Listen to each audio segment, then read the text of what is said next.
Yeah. Well, we'll see how good Seth's coming along. Get up there. Get up there. Yeah, no doubt. How is the rehab? It's going good. It's going good.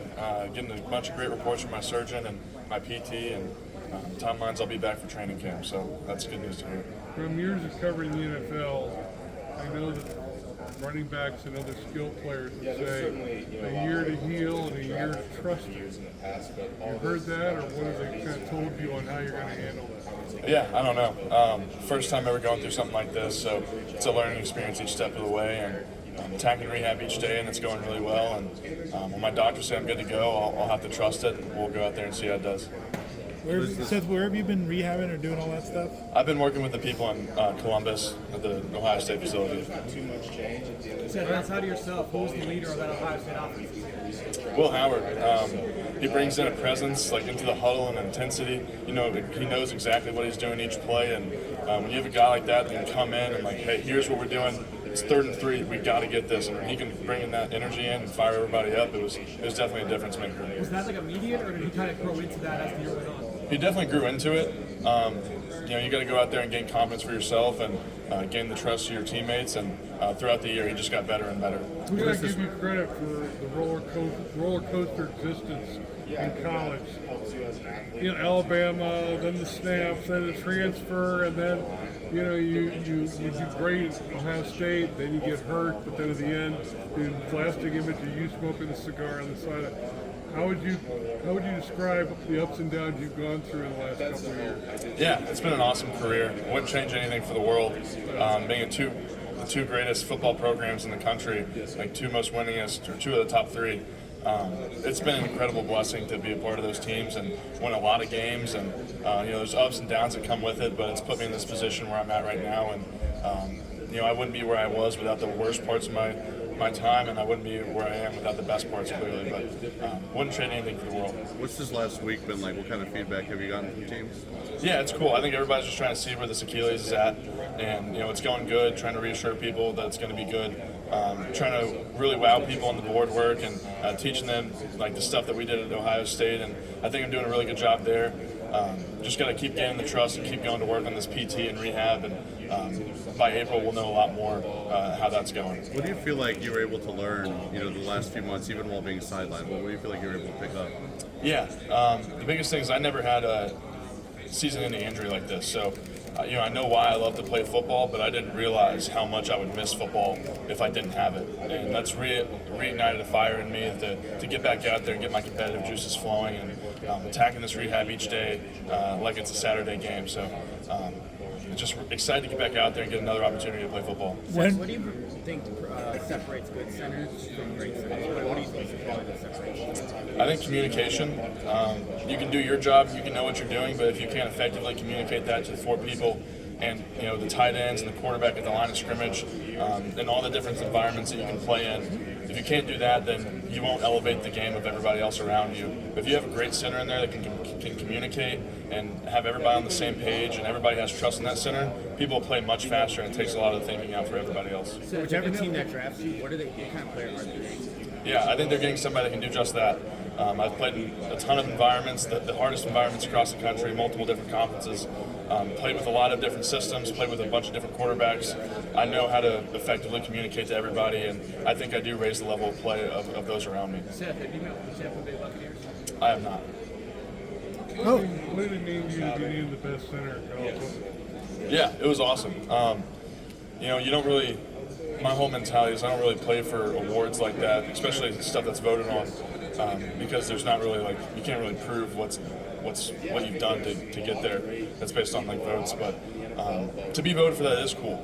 To have people recognize that you know I played really well and had a bounce back year, it's tremendous, and that's something nobody can take away from me. And it's a huge testament to the people that poured into me this year at Ohio State.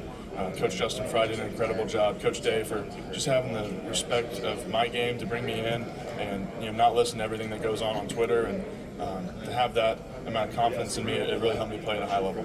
We have Nick Saban to thank for badass safety name Downs, a great center, the future quarterback next year. Jimmy Christmas, you guys kind of found a good promised land after Nick retired, I guess. Yeah, I think Coach Day does a great job of of identifying good people to bring into this organization, whether that's in high school or through the transfer portal. And he does a really good job at that, and it really paid off this year. What did you think of the way Carson stepped in, and where did you kind of see him grow the most, especially the last couple months there? Yeah, Carson did an incredible job after I got hurt. He was starting to left guard for a couple games before I went down, and for him to slide back into the center spot where he'd been taking a lot of backup reps throughout the year, I think he grew a lot. He worked on his technique, he worked on effectively communicating, and just having the confidence to go out there and do it. I think that year, those 10 games where he kind of sat behind me and learned from me was really beneficial for him in that sense, to just go out there and get better without the pressure of having to perform on each Saturday. So by the time he got to step in, he was an incredible distance away from who he was. How big of a leader do you think he's going to be on this 2025 team?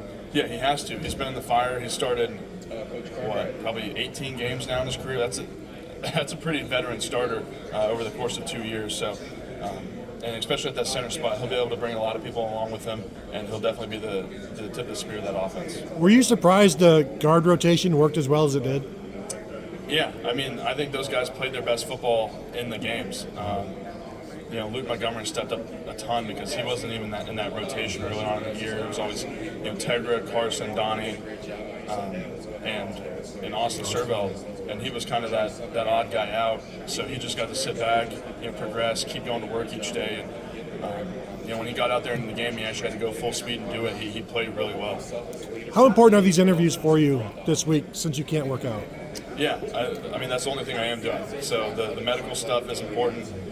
Can't really control that, just going to rehab and doing what I'm supposed to do. Those interviews is where I can shine and prove to these teams, because they've probably heard that I'm a smart dude, but I have to prove just how smart and really what separates me from the rest of the guys in this class, and that's all I can do, so that's all I am doing. How do you do that? How can you describe your emotions going through? How would you describe your emotions going through the injury that you did, but then watching your teammates and your brothers? Yeah, I was distraught because as soon as you do that, you don't know what the future holds. I didn't know if I was going to be standing here doing this. I didn't know if I'd ruined my team's dreams of continuing on that playoff run because we had already lost Josh Simmons, and I know once you start losing starters like that, it's hard to keep going. So the first couple weeks were really tough on me. I was glad to go see us go out and beat Indiana. The next week was hard because I feel like I could have helped in the team up north game. But to see them really take that next step in the playoffs and have those 2 extra weeks to gel in between the Big Ten championship game week and the couple off weeks that we had, it was just incredible to be a part of that. I stuck around and I was helping in the meeting rooms and helping out at practice a lot, more for me than for them, because I could not be around those guys, because those are definitely my brothers, and I know that's cliche, a lot of people say that, but the amount of love I have for the dudes in that room is unbelievable. Have you met formally with the 49ers by chance? I have not. What have teams talked to you about? Have they mostly talked about you playing center? Have they talked about like guard spots as well? Like just what's because you all played center in college. Yeah, I started every single game at center in college. Every single one of these teams has curiosity, like, hey, have you even played guard before? And I have in practice. I've worked at it. I think I could easily slide over and play guard. Probably take a little bit of development and learning the new angles, but I think I'd pick up on it quick. Seth, going back really quickly to the film room, what you're trying to show on teams, like how do you separate yourself in that aspect? Like, every other prospect probably also doing the same thing. How do you separate yourself from that? I think, they make you drop some plays, so I try to pick good plays that take a lot of explanation, and I install it like I'm the offensive coordinator. I drop every single guy on the field what he's doing, and really try to impress these guys with the amount of knowledge I have, because it's different than walking up saying, hey, I can find where the mic is, but if I can tell you what every single person on the field is doing, it really shows that I know what I'm doing and where I fit in that puzzle. Where did you learn that kind of work habit, that mental side? Where did you learn to bring that to the table, how important that is? Yeah, I've been working with A.Q. Shipley over some Zoom calls, and I went out to Phoenix and worked with him. And he's a longtime veteran in the NFL, assistant offensive line coach for the Tampa Bay Bucks, and he's just given me a tremendous amount of knowledge to kind of how to demonstrate that.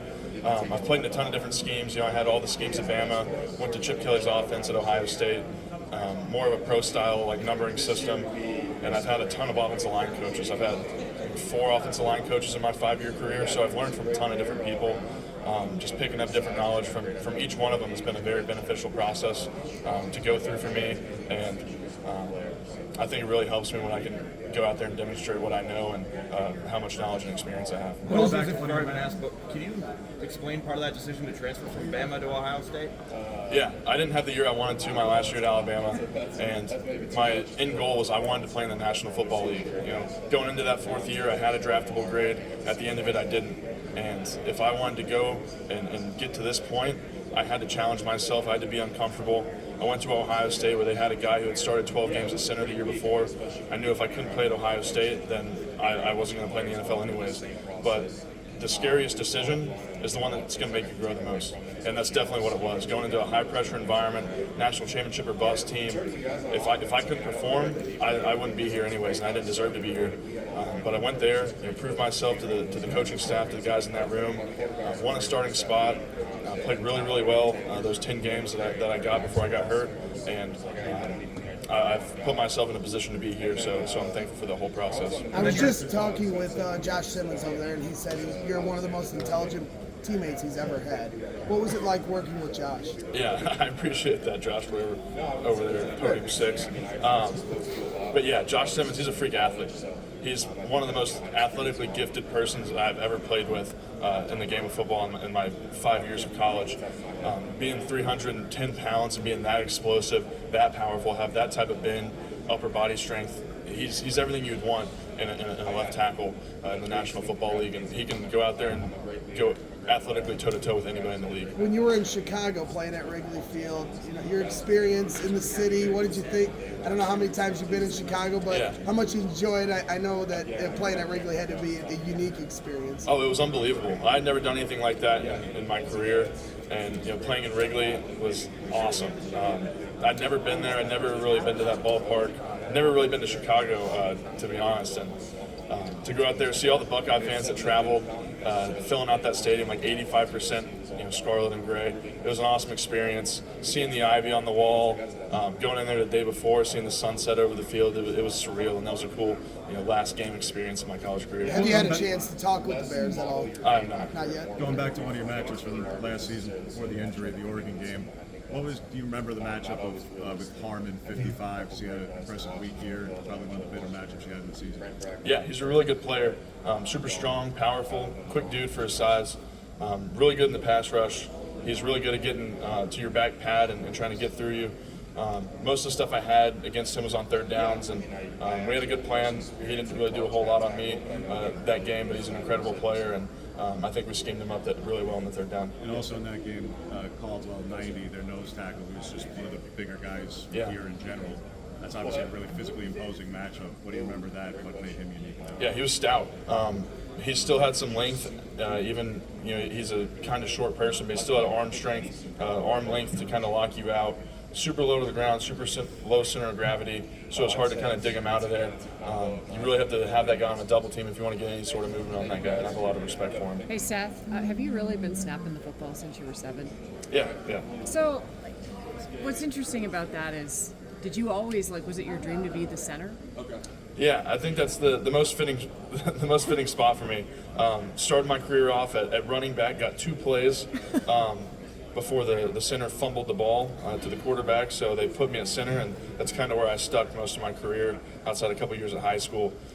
So the foresight of my Pee Wee coaches was incredible. But it's really it's where I morphed into who I am.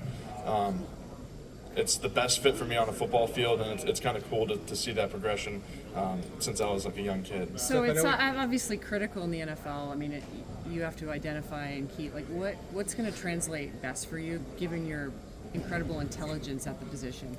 Yeah, I've played in a ton of different schemes. We ran every single scheme that you could really have over my course of my career. From Bama to Ohio State, so I have a tremendous knowledge base, going into these installs and meetings with coaches, and I'll be able to pick it up really quick. Seth, I know he got hurt midway through the year, but what were your impressions about playing with Josh Simmons for the amount of games he did, and what stood out about him as a left tackle? Yeah, he's a freak athlete. He can athletically go toe-to-toe with anybody. That sort of foot quickness, that upper body strength, that bend, the recovery ability, it's not common in football, and that's why he's going to be a top pick. All right, thanks, Seth.